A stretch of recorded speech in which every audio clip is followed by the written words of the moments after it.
Hi hello friends, welcome back to my YouTube channel sis Manjula. Good morning everyone ಅಂತ ಬೆಳಗಿನ ಶುಭೋದಯ ಅಂತ ಹೇಳ್ತಾ, ಇವತ್ತು ಫ್ರೈಡೇ ಆಗಿರೋದ್ರಿಂದ ಫ್ರೆಂಡ್ಸ್ ಏನೆಲ್ಲ ನಾನು ರೆಸಿಪಿ ಮಾಡಿದ್ದೀನಿ, ಹಾಗೆ ಯಾಕೆ 5 ಡೇಸಿಂದ ನಾನು ವಿಡಿಯೋ ಮಾಡ್ತಿಲ್ಲ ಅನ್ನೋದಕ್ಕೆ ನಾನು ಈ ವಿಡಿಯೋದಲ್ಲಿ ನಿಮಗೆ ತಿಳಿಸ್ಕೊಡ್ತೀನಿ ಅಂತ ಹೇಳ್ತೀನಿ. ಬನ್ನಿ ನೋಡೋಣ ಫ್ರೆಂಡ್ಸ್. ಮೊದಲಿಗೆ ನಾನು ರೈಸ್ ಬಾತ್ ಮಾಡ್ತಾಯಿದ್ದೀನಿ. ಅಂದರೆ ನಮ್ಮ ಹಳ್ಳಿ ಕಡೆ ಮಾಡ್ತಿದ್ರು ಅಮ್ಮ. ಸಿಂಪಲ್ಲಾಗಿ ಏನೂ ಇಲ್ದಿದ್ದಾಗ ಸುಮ್ಮನೆ ತರಕಾರಿ ಒಂದಿದ್ರೆ ಸಿಂಪಲ್ಲಾಗಿ ಹೇಗೆ ಮಾಡೋದು ಅಂತ ನಾನು ತೋರಿಸ್ಕೊಡ್ತೀನಿ. ಮೊದಲಿಗೆ ಸ್ಟವನ್ನು ಆನ್ ಮಾಡಿಕೊಂಡು ಮತ್ತು ಅನಂತರ ಕುಕ್ಕರನ್ನು ಬಿಸಿ ಮಾಡಿಕೊಂಡು ಸ್ವಲ್ಪ ಒಂದು 4ರಿಂದ 5 ಸ್ಪೂನ್ ಆಗೋಷ್ಟು ಆಯಿಲನ್ನು ಹಾಕ್ಕೊಂಡಿದ್ದೀನಿ. ಸ್ವಲ್ಪ ಸಾಸಿವೆಯನ್ನು ಹಾಕ್ಕೊಂಡಿದ್ದೀನಿ. ಆನಂತರ ನಾನು ಕರಿಬೇವನ್ನು ಹಾಕ್ಕೊಂಡಿದ್ದೀನಿ. ಈಗ ನೋಡಿ, ಒಗ್ಗರಣೆ ಎಲ್ಲ ಆದಮೇಲೆ ಈರುಳ್ಳಿಯನ್ನು ಹಾಕ್ಕೊಳ್ತಿದ್ದೀನಿ. ಈರುಳ್ಳಿ ಆದಮೇಲೆ ಟೊಮೊಟೊನ ಹಾಕಬೇಕು. ಬಟ್ ಟೊಮೊಟೊ ಇಲ್ಲಿ ಸ್ಕಿಪ್ ಆಗಿದೆ ಅನಿಸುತ್ತೆ ನಿಮಗೆ. ನಾನು ವಿಡಿಯೋ ಸ್ವಲ್ಪ ಎಣ್ಣೆಯಲ್ಲೇ ಈರುಳ್ಳಿಯನ್ನು ಫ್ರೈ ಮಾಡ್ಕೋಬೇಕು ಅಂತಲೇ ಹೇಳ್ತೀನಿ. ಸ್ವಲ್ಪ ಬ್ರೌನ್ ಕಲರಾಗಿ ಫ್ರೈ ಮಾಡ್ಕೋಬೇಕು. ಬ್ರೌನ್ ಕಲರ್ ಬರೋ ತನಕ. ಆನಂತರ ಟೊಮೊಟೊನ ಹಾಕ್ಕೋಬೇಕು. ನೋಡಿ, ಬ್ರೌನ್ ಕಲರ್ ಬಂದಿದೆ. ಸ್ವಲ್ಪ ಟೊಮೊಟೊನ ಹಾಕ್ಕೊಂಡಿದ್ದೀನಿ. ಸ್ವಲ್ಪ ಟೊಮೊಟೊ ಜೊತೆಗೆ ಲೈಟಾಗಿ ಉಪ್ಪನ್ನು ಹಾಕ್ಕೊಂಡ್ರೆ ಬೇಗ ಸ್ಮ್ಯಾಶ್ ಆಗುತ್ತೆ ಅಂತಲೇ ಹೇಳ್ತೀನಿ. ಅದು ರಸ ಬೇಗ ಬಿಟ್ಕೊಳ್ಳುತ್ತೆ ಅಂತಲೇ ಹೇಳ್ತೀನಿ. ಆನಂತರ ನಾನು ನೋಡಿ ಸ್ವಲ್ಪ ಆಗೋಷ್ಟು ಸೀಮೆ ಬದನೆಕಾಯನ್ನು ಹಾಕ್ಕೊಂಡಿದ್ದೆ. ನೌಕೋಲನ್ನು ಹಾಕ್ಕೊಂಡಿದ್ದೆ. ಆನಂತರ ನಾನು ಸೀಮೆ ಬದನೆಕಾಯಿ, ಬೀನ್ಸು ಎಲ್ಲ ಹಾಕ್ಕೊಂಡು, ಕ್ಯಾರೆಟು ಇದೆಲ್ಲ ಮಿಕ್ಸ್ ತರಕಾರಿಯನ್ನು ಹಾಕ್ಕೊಳ್ತಾ ಇದ್ದೀನಿ. ಇದು ಈಸಿಯಾಗಿ ಎಲ್ಲರೂ ಮಾಡ್ಬೋದು. ಸಿಂಪಲ್ಲಾಗಿ ರೆಸಿಪಿ ಅಂತಲೇ ಹೇಳ್ತೀನಿ. ಬೆಳಗಿನ ಬ್ರೇಕ್ಫಾಸ್ಟ್ಗೆ ತುಂಬ ಈಸಿಯಾಗಿ ಕ್ವಿಕ್ಕಾಗಿ ಆಗುತ್ತೆ ಅಂತಲೇ ಹೇಳ್ತೀನಿ ಫ್ರೆಂಡ್ಸ್ ನಾನು. ಆನಂತರ ತರಕಾರಿಯನ್ನು ಎಣ್ಣೆಯಲ್ಲೇ ಅದು ಕೂಡ ಸ್ವಲ್ಪ ಫ್ರೈ ಮಾಡ್ಕೊಳ್ಳೋಣ, ಹಾಗೆ ಸ್ವಲ್ಪ ಬೇಯಿಸ್ಕೊಳ್ಳೋಣ ಎಣ್ಣೆಯಲ್ಲೇ. ಆನಂತರ ಇವಾಗ ಒಂದೊಂದು ಇಂಗ್ರೀಡಿಯೆಂಟ್ಸ್ ಆ್ಯಡ್ ಮಾಡ್ಕೊಂಡಿದ್ದೀನಲ್ಲ, ಅದಕ್ಕೆ ಲಾಸ್ಟ್ಗೆ ಸ್ವಲ್ಪ ಕೊತ್ತಂಬರಿ ಪುದೀನ ಹಾಕಿದ್ದೀನಿ. ಎಲ್ಲ ತೊಳ್ಕೊಂಡು ಇಟ್ಕೊಂಡಿದ್ದೇನೆ ನಾನು, ಕೊತ್ತಂಬರಿ ಮತ್ತು ಪುದೀನ ಎರಡೂ. ಅದು ಕೂಡ ಮಿಕ್ಸ್ ಮಾಡ್ಕೊಳ್ತಾ ಇದ್ದೀನಿ. ಸ್ವಲ್ಪ ಇದು ಕೂಡ ಮಿಕ್ಸ್ ಆದರೆ ತುಂಬ ಚೆನ್ನಾಗಿ ಟೇಸ್ಟಿಯಾಗಿರುತ್ತೆ ಅಂತಲೇ ಹೇಳ್ತೀನಿ ಫ್ರೆಂಡ್ಸ್ ಇದು. ಆನಂತರ ಸ್ವಲ್ಪ ಬಿಸಿ ಆಗೋಕ್ಕೆ ಬೇಯೋಕ್ಕೆ ಬಿಟ್ಟು, ಆನಂತರ ಸ್ವಲ್ಪ ಇವಾಗ ನಾನು ಅದೇ ಗ್ಲಾಸಲ್ಲೇ 4 ಗ್ಲಾಸಷ್ಟು ನೀರನ್ನು ಹಾಕ್ಕೊಳ್ತಾ ಇದ್ದೀನಿ. 2 ಗ್ಲಾಸ್ ಅಕ್ಕಿಗೆ 4 ಗ್ಲಾಸನ್ನು ಅಕ್ಕಿಯನ್ನು ಹಾಕ್ಕೊಳ್ತಾ ಇದ್ದೀನಿ, ನೋಡ್ಬೋದು ನೀವು. ಮತ್ತು ಈಗ ಕುದಿಯೋಕ್ಕೆ ಬಿಟ್ಟಿದ್ದೀನಿ ನೀರನ್ನು. ನೀರು ಕುದೀತಾ ಇದೆ. ನಾವು ಕುದೀತಾ ಇದ್ದಂಗೆ ಕುದಿ ಬರುತ್ತಲ್ವ, ಆವಾಗ ನಾವು ಅಕ್ಕಿಯನ್ನು ಹಾಕಬೇಕು ಅನಿಸುತ್ತೆ. ಹಾಕಬೇಕು ಅಂತ ಹೇಳ್ತೀನಿ. ಮುಂಚೆನೇ ಹಾಕಿದ್ರೆ ಏನಾಗುತ್ತೆ ಅಂದರೆ ಒಂಥರ ಪುಡಿ ಬರಲ್ಲ ಅಂತಲೇ ಹೇಳ್ತೀನಿ. ಈ ಥರ ಹಾಕಿದ್ರೆ ರೈಸು ತುಂಬ ಪುಡಿಯಾಗಿ ಬರುತ್ತೆ, ಒದಗುತ್ತೆ ಅನ್ನನು ಅಂತಲೇ ಹೇಳ್ತೀನಿ. 4 ಗ್ಲಾಸ್ ನೀರಿಗೆ 2 ಗ್ಲಾಸ್ ಅಕ್ಕಿಯನ್ನು ತೊಗೊಂಡು ನಾನು ಹಾಕ್ಕೊಳ್ತಾ ಇದ್ದೀನಿ ಅಂತಲೇ ಹೇಳ್ತೀನಿ. ಈಗ ಅಕ್ಕಿ ಎಲ್ಲ ಹಾಕ್ಕೊಂಡಾದ್ಮೇಲೆ ಆನಂತರ ಸ್ವಲ್ಪ ಸಾಲ್ಟನ್ನು ಕೂಡ ಹಾಕ್ಕೊಳ್ತಾ ಇದ್ದೀನಿ ನಾನು. ರುಚಿಗೆ ತಕ್ಕಷ್ಟು ಸಾಲ್ಟನ್ನು ಹಾಕ್ಕೊಳ್ಳಿ. ನಿಮಗೆ ರುಚಿಗೆ ನೋಡಿಕೊಂಡು ಅಚ್ಚ ಖಾರದ ಪುಡಿಯನ್ನು ಹಾಕ್ಕೊಂಡಿದ್ದೀನಿ. ಆಮೇಲೆ ಗರಂ ಮಸಾಲ, ಸ್ವಲ್ಪ ಚಿಕನ್ ಮಸಾಲ ಮತ್ತು ಸ್ವಲ್ಪ ಅರಿಶಿನ ಕೂಡ ಹಾಕ್ಕೊಳ್ತಾ ಇದ್ದೀನಿ. ಆನಂತರ ಇದನ್ನು ಸ್ವಲ್ಪ ಎಲ್ಲ ಮಿಕ್ಸ್ ಮಾಡ್ಕೊಳ್ಳೋಣ. ಮಿಕ್ಸ್ ಮಾಡಿಕೊಂಡು ಆನಂತರ ಸ್ವಲ್ಪ ಬೇಯಿಸ್ಕೊಂಡು ಹಾಗೆ ಲಿಡ್ ಕ್ಲೋಸ್ ಮಾಡೋಣ. ಒಂದು 2 ವಿಸಿಲ್ ಬರ್ಸಿದ್ರೆ ಆಯಿತು.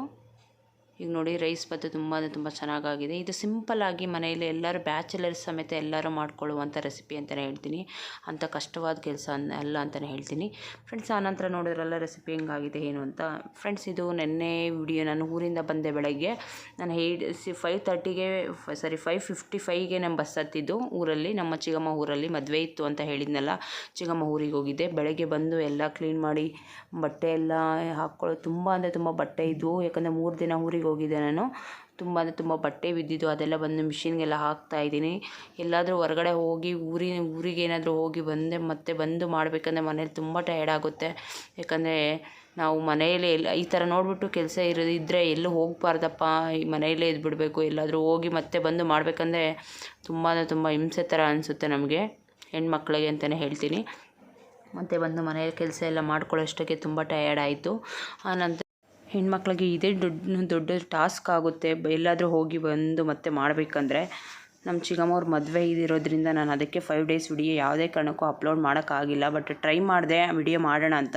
ಬಟ್ ಕಳಶ ಎಲ್ಲ ನಾನೇ ತೊಗೊಂಡಿರೋದ್ರಿಂದ, ನಾನು ಎತ್ಕೊಂಡಿದ್ದೆ ಕಳಶ ಎಲ್ಲ, ಅದರಿಂದ ನಾನು ವಿಡಿಯೋ ಮಾಡೋಕ್ಕಾಗಲಿಲ್ಲ ಅಂತಲೇ ಹೇಳ್ತೀನಿ ಫ್ರೆಂಡ್ಸ್. ಯಾಕಂದರೆ ನಮ್ಮ ದೊಡ್ಡಮ್ಮ ಮಗಳು ಅಕ್ಕ ಬಂದಿದ್ದರೆ ಸರಿ ಹೋಗ್ತಿತ್ತು ನನಗೆ. ಅಕ್ಕ ಬಂದಿರಲಿಲ್ಲ, ಅವ್ರೂ ಬೇರೆ ಮದುವೆ ಇತ್ತು ಅಂದ್ಬಿಟ್ಟು, ಅದರಿಂದ ನಾನೇ ತೊಗೊಂಡಿರೋದ್ರಿಂದ ಕಳಶ ವಿಡಿಯೋ ಮಾಡೋಕ್ಕಾಗಲಿಲ್ಲ ಫ್ರೆಂಡ್ಸ್. ಇದು ಮಡ್ ಫಾಟ್ ಬಂದು ನಾನು ಮಂಡೆ ತೊಗೊಂಡಿದ್ದೆ. ಈ ಮಂಡೆ ತೊಗೊಂಬಂದು ಇಟ್ಕೊಂಡಿದ್ದೆ ನಾನು. ನೋಡಿ, ತುಂಬ ಚೆನ್ನಾಗಿದೆ ಮಡ್ ಪಾಟ್ ಅಂತೂ. ನನಗೆ ಅಡುಗೆ ಮಾಡೋಕ್ಕೆ ಎಲ್ಲ ಬೇಕು ಅಂದ್ಬಿಟ್ಟು ನಾನು ತೊಗೊಬಂದೆ. ಜಗ್ ನೋಡಿ, ನಾನು ಮತ್ತೆ ಅದು ಫಸ್ಟ್ ತೋರಿಸಿದ್ನಲ್ಲ ಹೂವು ಹಾಕೋದು ಗಣೇಶ ಮತ್ತು ಹಿಲಿ ಎಲ್ಲ ಇದೆಯಲ್ವ, ಅದು ತುಂಬ ಅಂದರೆ ತುಂಬ ಇಷ್ಟ ಆಯಿತು. ಮಡ್ಡಲ್ಲಿ ಮಾಡಿರೋದ್ರಿಂದ ಅದು ತುಂಬ ಅಂದರೆ ತುಂಬ ಇಷ್ಟ ಆಯಿತು ಅಂತಲೇ ಹೇಳ್ತೀನಿ. ವಿಘ್ನೇಶ್ವರ ಇರೋದಕ್ಕೆ ನಾನು ತೊಗೊಬಂದೆ. ಅದು ನೋಡಿ ಇಷ್ಟೆಲ್ಲ ತೊಗೊಂಬಂದಿನಿ ಫ್ರೆಂಡ್ಸ್. ನಾನು ಇಷ್ಟಕ್ಕೆ ನಂದು 1000 ಚಿಲ್ಲರೆ ಏನೋ ಆಯಿತು ಅಂತಲೇ ಹೇಳ್ತೀನಿ. ಮಡ್ ಪಾಟ್ಗೆ ಒಂದು 4 ಏನೋ ತೊಗೊಬಂದೆ ಅಷ್ಟೇ. ಇಷ್ಟೇ ನಾನು ತೊಗೊಂಡಿದ್ದು, ಜಾಸ್ತಿ ಏನು ತೊಗೊಂಡಿಲ್ಲ. ಅದು ರೈಸ್ಗೂ ಆ ಥರ ಸಾಂಬಾರ್ಗೂ ಏನಾದರೂ ಆಗುತ್ತೆ ಅಂದ್ಬಿಟ್ಟು ತೊಗೊಬಂದೆ. ಒಂದು ಪಾತ್ರೆ ಥರ ಇತ್ತಲ್ವ ಅದು. ಫ್ರೆಂಡ್ಸ್ ನಾನು ಸಿಂಪಲ್ಲಾಗಿ ರೆಡಿಯಾಗಿದೆ, ತುಂಬ ಜೋರಾಗಿ ಏನು ರೆಡಿಯಾಗಿರಲಿಲ್ಲ, ಅಷ್ಟೊಂದೇನು ಸಿಂಪಲ್ಲಾಗಿ ನಾರ್ಮಲಾಗಿ ರೆಡಿಯಾಗಿದ್ದೆ. ನಮ್ಮ ಅತ್ತೆ, ನಮ್ಮ ಸೋದರ ಮಾವ, ಸೋದರತ್ತೆ ಮತ್ತು ನಮ್ಮ ಚಿಕ್ಕತ್ತೆ, ಈ ಕಡೆ ಇರೋ ಮತ್ತು ಇದು ನಮ್ಮ ಚಿಕ್ಕಮ್ಮ, ನಮ್ಮ ಅಮ್ಮನ ತಂಗಿ ಅಂತಲೇ ಹೇಳ್ತೀನಿ. ಸೇಮ್ ಅಮ್ಮನ ಥರನೇ ಇದ್ದಾರೆ. ಮತ್ತು ನಮ್ಮ ಅತ್ತೆ ಸೊಸೆ ನಮ್ಮ ಅತ್ತೆ ತಮ್ಮದಿರು ಹೆಂಡ್ತಿ ಇವರು. ಇದು ನಮ್ಮ ಮಾವ, ಸೋದರ ಮಾವ. ಇವರೇ ಮದುವೆ ಗಂಡು, ನಮ್ಮ ತಮ್ಮ ಅಂತಲೇ ಹೇಳ್ತೀನಿ. ನೋಡಿ ನನ್ನ ತಮ್ಮ, ನಮ್ಮ ಚಿಕ್ಕಮ್ಮನ ಮಗ. ಹೆಣ್ಣು ಫೋಟೋ, ಹುಡುಗಿ ಫೋಟೋ ನಾನು ತೊಗೊಳಕ್ಕಾಗಿಲ್ಲ. ನಾನು ಈ ಸಲ ಏನಾದರೂ ಕಳ್ಸೋಕ್ಕೆ ಹೇಳ್ತೀನಿ, ನಮ್ಮ ತಮ್ಮನಿಗೆ ಕಳ್ಸೋಕ್ಕೆ ಹೇಳಿ ನಿಮ್ಮ ಜೊತೆ ನಾನು ಶೇರ್ ಮಾಡ್ಕೊಳ್ತೀನಿ. ಫ್ರೆಂಡ್ಸ್ ಇದು ಡೇ ಆಫ್ ದ ಡ್ರಿಂಕ್ಸ್ನ ನಾನು ಪುದೀನ ಜ್ಯೂಸನ್ನು ತೊಗೊಳ್ತಾ ಇದ್ದೀನಿ. ಬೆಳಗ್ಗೆ ಎದ್ದು ಒಂದು ಪುದೀನ, ಐಸ್ ಕ್ಯೂಬು ಮತ್ತು ಆನಂತರ ನಿಂಬೆಹಣ್ಣನ್ನು ಹಿಂಡ್ಕೊಳ್ತಾ ಇದ್ದೀನಿ. ಒಂದು ನಿಂಬೆಹಣ್ಣು ಪೂರ್ತಿ ನಾನು ಹಿಂಡ್ಕೊಳ್ತಾ ಇದ್ದೀನಿ ಅಂತಲೇ ಹೇಳ್ತೀನಿ. ನೋಡಿದ್ರಲ್ಲ, ಒಂದು ಸ್ವಲ್ಪ ನೀರನ್ನು ಹಾಕಿ ಸ್ವಲ್ಪ ನಂತರ ಶುಗರನ್ನು ನಾನು ಶುಗರ್ ಬಂದು 2.5 ಸ್ಪೂನ್ ಆಗೋಷ್ಟು ಶುಗರನ್ನು ಹಾಕ್ಕೊಂಡಿದ್ದೀನಿ. ಗ್ರೈಂಡ್ ಮಾಡ್ಕೊಳ್ತಾ ಇದ್ದೀನಿ. ಇದು ನೋಡಿದ್ರಲ್ಲ, ಈಗ ಫಿಲ್ಟರ್ ಮಾಡ್ಕೊಳ್ಳೋಣ. ಇದು ಪುದೀನ ಜ್ಯೂಸ್ ಕುಡಿದ್ರೆ ಬೆಳಗ್ಗೆ ತುಂಬ ಅಂದರೆ ತುಂಬ ಒಳ್ಳೆಯದು. ಹೆಲ್ತ್ಗೂ ಕೂಡ ತುಂಬ ಅಂದರೆ ತುಂಬ ಒಳ್ಳೆಯದು. ಕೂದಲಿಗಂತೂ ತುಂಬ ಅಂದರೆ ತುಂಬ ಬೆನಿಫಿಟ್ ಕೊಡುತ್ತೆ ಅಂತಲೇ ಹೇಳ್ತೀನಿ. ಕೂದಲು ಉದುರೋದು, ಡ್ಯಾಂಡ್ರಫ್ ಇರೋರಿಗೆ ತುಂಬ ಅಂದರೆ ತುಂಬ ಸ್ಕಿನ್ಗೆ ಒಳ್ಳೆಯದು ಅಂತಲೇ ಹೇಳ್ತೀನಿ. ಡ್ಯಾಂಡ್ರಫ್ಗೆಲ್ಲ ಇದು ಯೂಸ್ಫುಲ್ ಆಗುತ್ತೆ. ನಮ್ಮ ಬಾಡಿಗೆ ಇದು ರೀಕಾಲ್ ಕೊಡುತ್ತಲ್ಲ, ಅದರಿಂದ ನಮ್ಮ ಬಾಡಿಗೆ ಹೋದರೆ ಇದು ನಾವು ಕುಡಿಯೋದ್ರಿಂದ ಬಾಡಿಗೆ ಹೋದ್ಮೇಲೆ ನಾವು ತುಂಬ ಅಂದರೆ ತುಂಬ ಯೂಸ್ಫುಲ್ ಆಗುತ್ತೆ ಅಂತಲೇ ಹೇಳ್ತೀನಿ ಫ್ರೆಂಡ್ಸ್. ನನಗಂತೂ ತುಂಬ ಯೂಸ್ಫುಲ್ ಆಗಿದೆ. ಆನಂತರ ಈಗ ಗ್ಲಾಸ್ಗೆ ನಾನು ಸರ್ವ್ ಮಾಡ್ಕೊಳ್ತಾ ಇದ್ದೀನಿ. ನಾನೀಗ ನೋಡಿದ್ರಲ್ಲ, ಗ್ಲಾಸಿಗೆ ಸರ್ವ್ ಮಾಡಿಕೊಂಡು ನೋಡೋಣ ಟೇಸ್ಟ್ ಹೇಗಿದೆ ಏನು ಅಂತ ನೋಡೋಣ. ಇಷ್ಟೇ ಫ್ರೆಂಡ್ಸ್ ಇವತ್ತಿನ ಲಾಗ್. ನಿಮಗೆ ವಿಡಿಯೋ ಇಷ್ಟ ಆಗಿದೆ ಲೈಕ್ ಮಾಡಿ, ಶೇರ್ ಮಾಡಿ, ಸಬ್ಸ್ಕ್ರೈಬ್ ಮಾಡಿ. ಆಲ್ ಫ್ರೆಂಡ್ಸ್ ಸಪೋರ್ಟ್ ಮಾಡಿ ನನಗೆ ಅಂತ ಹೇಳ್ತೀನಿ. Okay bye friends, take care, bye bye, see you.